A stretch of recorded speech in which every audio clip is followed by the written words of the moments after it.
Azərbaycan-Slavyan münasibətləri ilk dəfə tariximizdə Bərdə faciəsi ilə bağlıdır.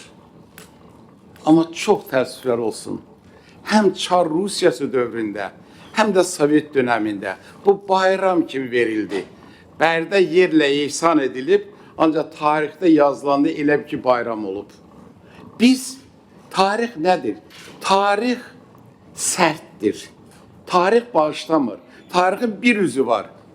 Tarixdə sevinç, kədər o ədəbiyyatındır. Leylini kim necə istir yaratsın. Amma tarixdə biz Bərdəni belə yaratdı ki, Bərdəlilər yerlə ihsan edilib, yazdığı bayramdır. 100 illər keçəndən sonra yazılanlarla bağlı dilimizdən gələn söz ağır oldu. İkinci dövr tezcə, xanlıqlar dövrü oldu.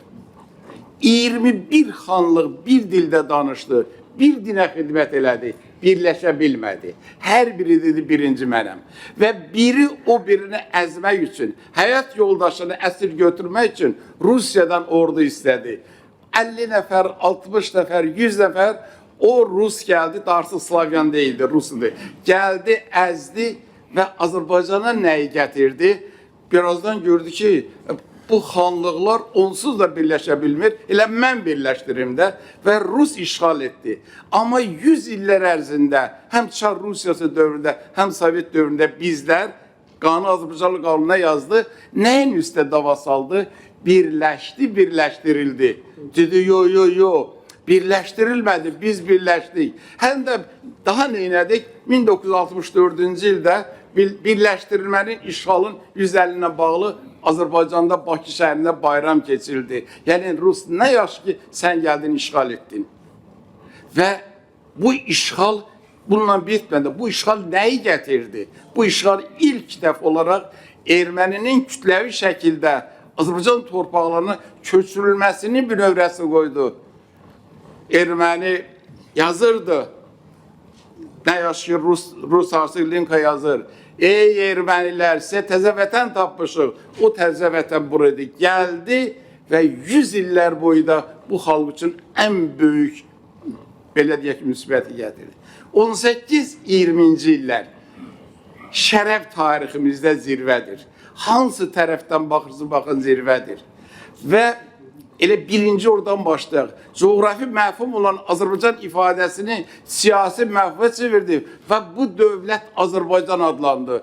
Ona qədər kim nə yazsa, kim nə desə, mübahisə eləsə də dəymin, qoy desin. Elə mübahisə ilə gəldi. İkincisi, Bakı öz tarixində ilk dəfə olaraq bütün Azərbaycanın paytaxtı oldu. Şirvanşahların yox, kimin yox, Bakı xanlığının yox. Üçüncüsü, parlament yaratdı. Necə parlament yaratdı?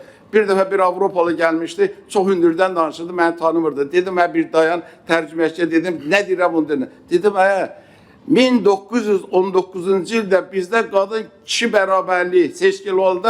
Sən nə bilirdin bu nə deməkdir? Sən otur, mən danışım. Və bu parlamentin bütün dünya tarixçisi nə idi? Hesablayanda gördüm, Polyak var, Yahudi var, Gürcü var, Alban var, seçki sayı çatmır. Bu dünyanın heç birində olmuyor. Bu parlament nədir? Dedi, Azərbaycanda kimlər yaşırsa, onlar parlamentə təmsil olmalıdır. Bu parlament bizə bunu verdi. Və nəhayət bir cümlə ilə 350 ilçe imza attı. 23 ay yaşayan dövlət 350 ilçe imza attı. Fransa Burjengilabı 4 ilə qədər davam edib 54 ilki var.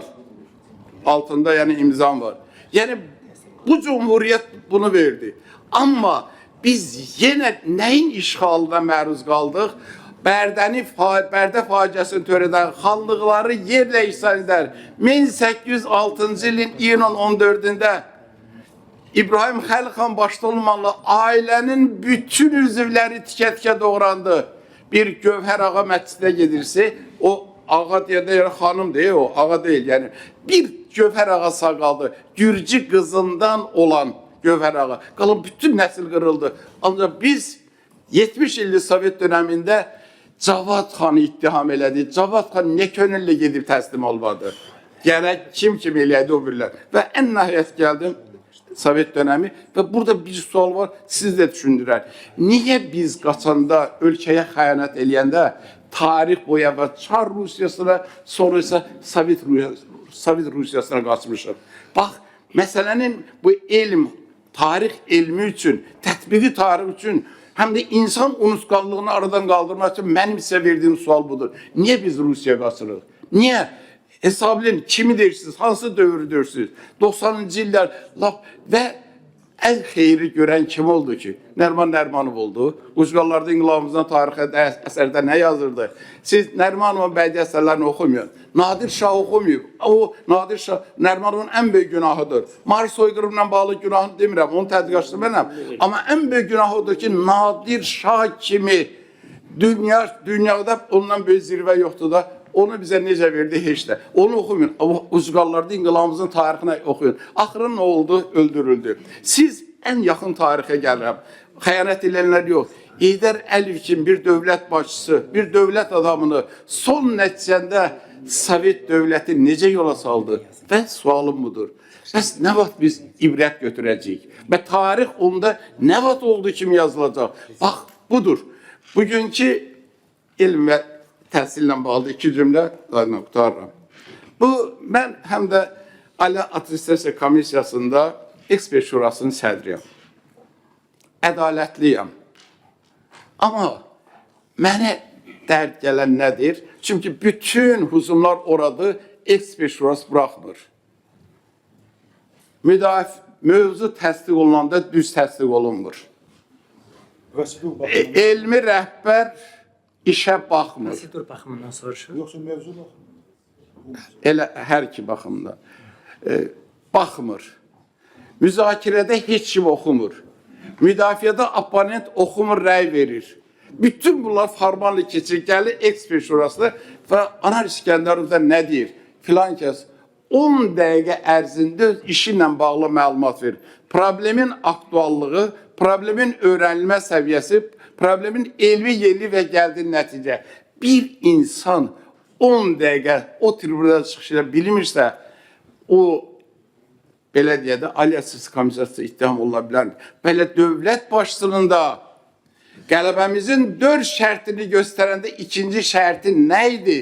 Qarabağ probleminin dünyaya çatdırılması. Sən gərək bir savad sahibi olasan ki, elmi tədqiqatların ola ki, sən gərək dünyaya çatdırasan ki, bu Qarabağ mənimdir. Bu Qarabağ vaxtın işğal olunmuşdu. İşğal olunmuş ərazini də geri alıram. Yenə deyirəm, mən niyə bu problemlər burada bölüşdüm? Elm və təhsili deyim. Hamının evində var. Yeganə təşkilatdır ki, hamı elm və təhsillə bağlı fikir söyləyə bilir. Doğru da söyləyir, yalan da söyləyir. Tutaq ki, Təhsil Naziri ən axırıncı, hər gün 100 sual olur ki, Anar müəllim, necə olacaq ki, saat hesabı olmasın? Olur, niyə olmur?